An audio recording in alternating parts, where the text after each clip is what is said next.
Let's go to Ann in Louisville, Kentucky. What's up, Ann? Hi, Dr. John. How are you today? Remarkable. And you? Oh, I'm great here in Louisville. Louisville. What's up? How are you? Not much. So I just wanted to call. Thanks for chatting with me today. But right now, I'm just struggling with managing my work-life balance and my family life. I'm finding a lot of value in the work I do and the hours I spend at work, but I feel like I'm jeopardizing a lot of my family life because I focus so much on work. And I'm just seeking your guidance, I guess, on how I redirect this and how I find balance. I think balance is a myth. What do you think when you think of balance? I don't think it's real. God. I think it's a fantasy. It's not real. But people have a picture in their head of what it's supposed to look like. What does your picture look like? So in the perfect world, I think it would be 50-50, but we're finding, as you go day by day, that's certainly not possible, or it doesn't feel possible realistically when you're actually doing it. Mm-hmm.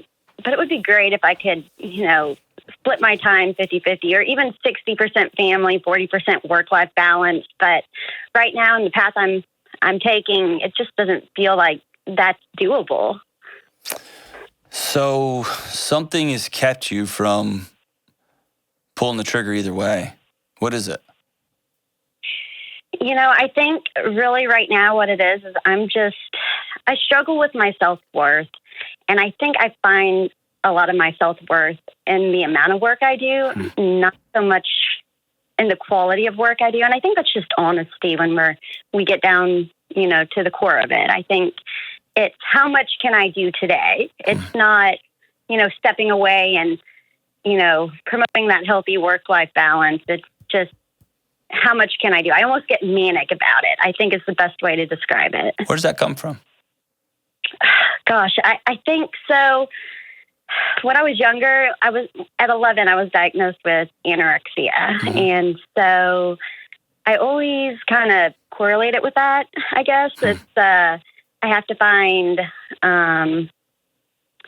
I have to focus on something to not focus on that. Like I have to really concentrate on something hard to kind of get those negative feelings out of my head, if that makes sense. The negative, do you mean the anorexic demons calling you, or just the sense that you're not enough, you don't look right, you don't play right, you're not good enough this, you're not good enough of that? I think at a deeper level, it's probably I'm not a good enough whatever it is that day. Okay. So sometimes that comes out in food. Mm-hmm. Sometimes that comes out in my relationship with my child and my husband. But a lot of times it comes out, in my relationships at work and, in the work I do. I'm a property manager. So, it's 600 units. So it's every day it's something, but I've been, even told by my supervisors, you need to learn when to turn it off. But it's like I don't have that off switch. So tell me if this sounds right. And also tell me if I'm wrong, okay? I've been told I'm wrong several times on this show by Kelly and James, so feel free to hop in. How much of it is you can control things at work? You're good at what you do. You know how to solve problems. And that is a hurricane that you can grab the tail of and control it.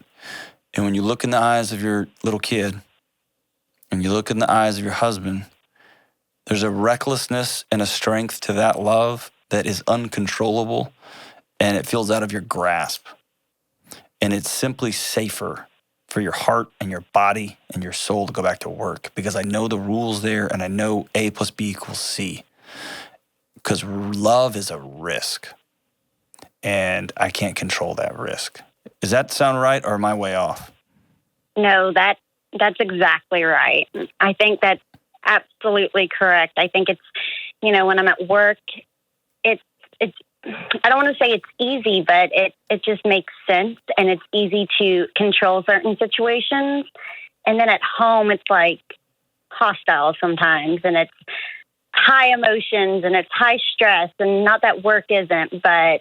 So where does that stress at home come from?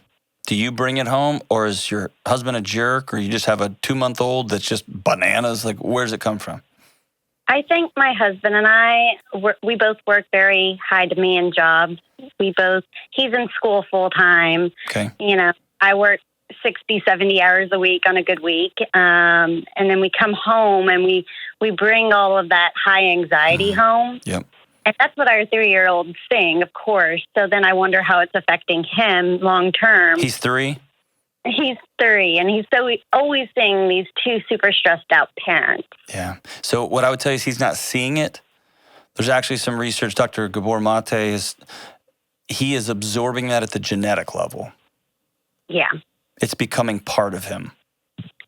How mommy and dad talk to one another, how they interact with one another, how they are courtesy and serve one another, how they love one another, how they touch each other, how they look and laugh.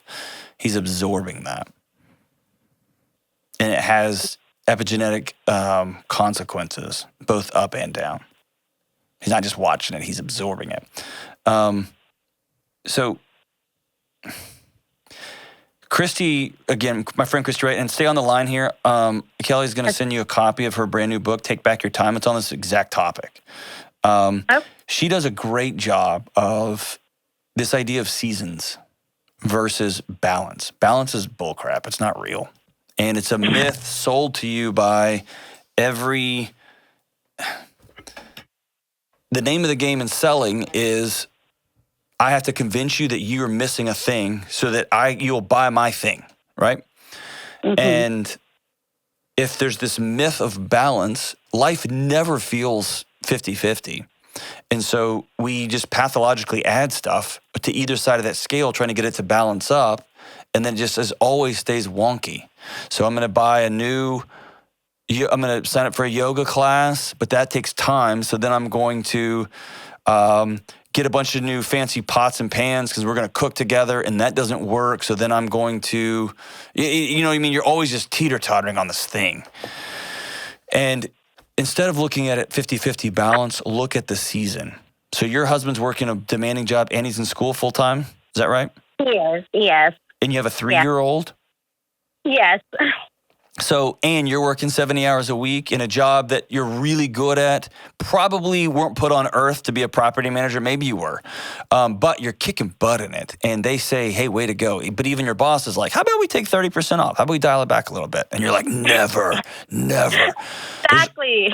So the conversation, and she's got some stuff in her book that's great that you can work through with your husband, but it's just taking a breath and saying, okay, we're in a season right now. Like I'm in that same season too. It's the fall. I'm on the road a lot. I'm speaking. My wife's got a book coming out. She's working on retreats and all kind of stuff. She's also a professor. She's getting flown to another state to teach because she's so good at it. It's bananas in our house. And I got a 6th grader and a kindergartner. And so we're in a season and we overcommitted, and most of it's my fault, but we overcommitted. And so we're saying, okay, what's it going to look like till December? This isn't this fake 50-50 because that's not real. What's it going to look like to get through Christmas? And then what's our spring going to look like? Because that's what we can control. We've already signed up for stuff this fall. And so y'all are in a bonkers season. What is life going to look like? Where can we extract joy out of the season that we're in? And what I want y'all to do is come up with a map for what this season's going to look like, and then the spring will look like. And here's going to be your adventure right now. Your adventure is when you get home and you start to feel that whatever take off in your body, I want you to be really intentional about writing down where it is. Do you feel your chest start to get tight? Do you feel your stomach drop? Do you feel your neck start to hurt? I want you to begin to feel it in your body, and don't be mad at yourself and don't judge yourself. I can't believe this. I want you to start being really curious with Ann. Like, what's my body trying to protect me from right now? What am I missing here? Is it sleep? Is it connection with my kid? And I know getting on all fours and playing is so fun, but it's so boring. But what am I missing here? When's the last time me and my husband had sex that was great and wasn't just this duty checklist thing? That we found actual like joy. We were like really into one another for more than one night. Maybe it's 2 or 4. So when's the last time we were intimately connected for a season, right? I want you to begin to have those conversations together and with yourself. Start to experience where this stuff is in your body.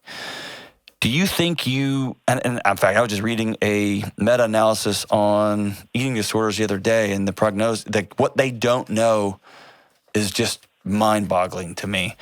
Did you heal from childhood stuff, or are you still playing? Are you still running?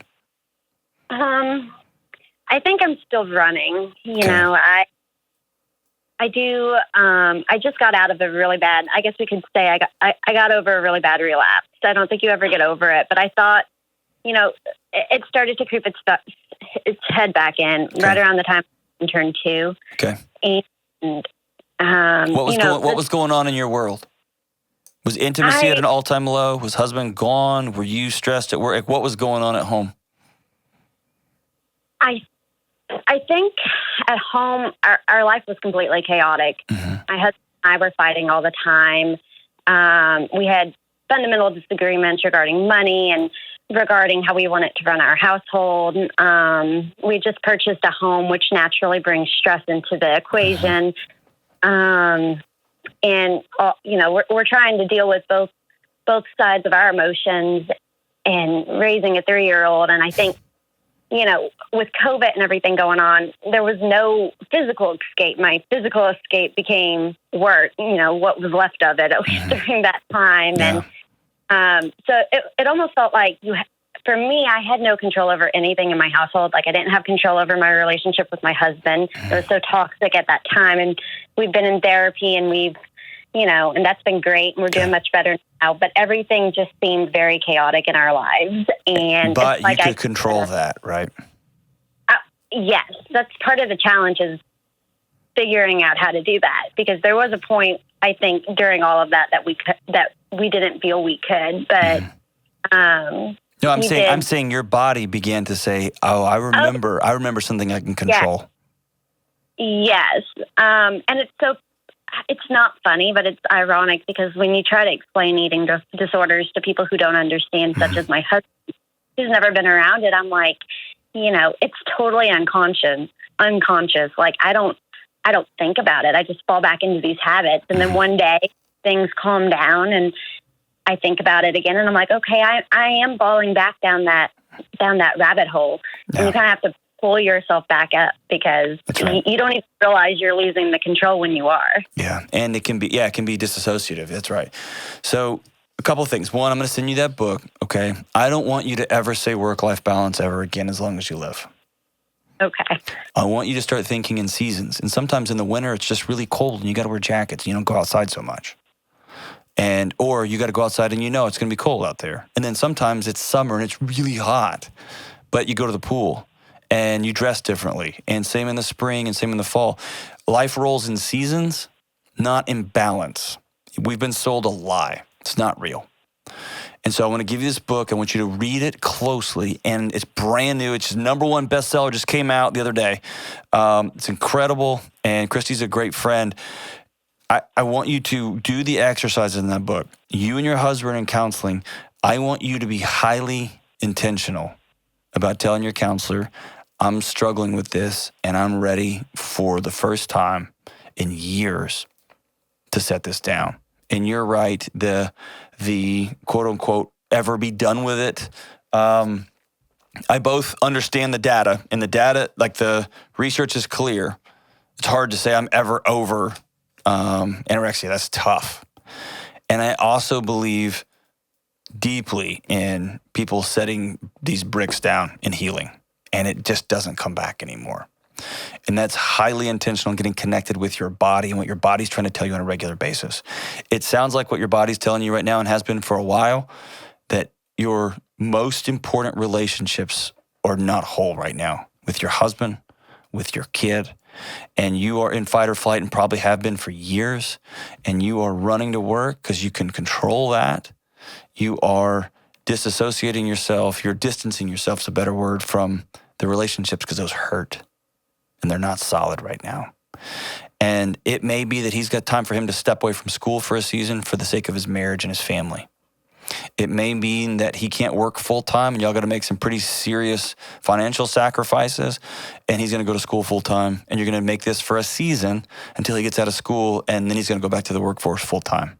It may mean that you step back and say, I'm going to lock eyes with this 3-year-old, and this 3-year-old is going to be my world. Or maybe your husband quits everything and he locks eyes with this 3-year-old. Whatever that looks like, the pace y'all are on is unsustainable. And you know that. Your kid feels that, and your husband knows it. And now it's this weird dance, this weird game of chicken on which one's going to cave first. And if one of you loses, you both lose. And so the conversation has got to be leveled up here.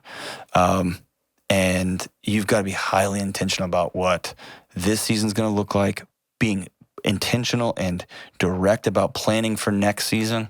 And something's going to have to give in the next season. Something's going to have to give in the next season. And I'm convinced if you get serious about, not to say you haven't been serious, if you get highly intentional and submit and vulnerable to healing from anorexia, I'm convinced you can. I know you can. You're too strong. You're too brilliant. I know you can. I know you can. And it's time now. It's been exhausting, and it's time. Thank you so much for this call, and stay on the line here, and we'll get you that book sent out. Everybody, never say the word work-life balance. It's not real. It's a season. It's a season. Life goes in rhythms and in seasons. Identify the season you're in. Some seasons are sprint seasons, like our first caller, trying to get out of debt. Some seasons are we build trust, like the second caller, we build trust. And then, man, we got to have a season of winter. We got some hard accountability with our 15-year-old. We're going to have to really change how we parent, how we interact. It's going to be hard. And then there will be other seasons of spring. The sun will come up again. The flowers will bloom. We'll have a different season. But knowing where you're at, not trying to balance it all. And we love you, man. We're standing behind you. Call me every step of the way if we can help, okay? It's time to get serious about your marriage, time to get serious about parenting, serious about healing your heart.